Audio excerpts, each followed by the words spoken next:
দেয়। এই যে মাল মজুদ করে বাজারে কৃত্রিম অভাব ফালায় দেয়, হ্যাঁ, সংকট ফালায় দেয়।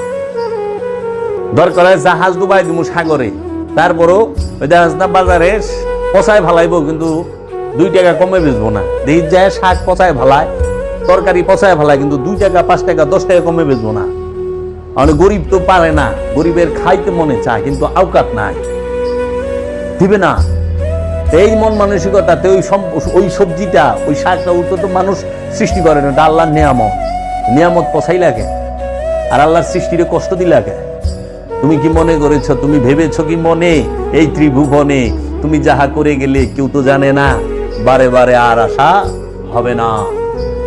সব জানে তুমি যাহা করিয়াছ, এই সমস্ত কিছু চিত্তগুপ্ত খাতায় লেখা ভর্তা আছে, চিন্তার কোনো কারণ নাই।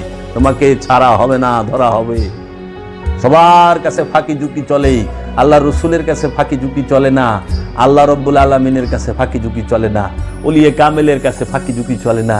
ওলিয়ে কামেল সব দেহে, বুঝছো বাবা।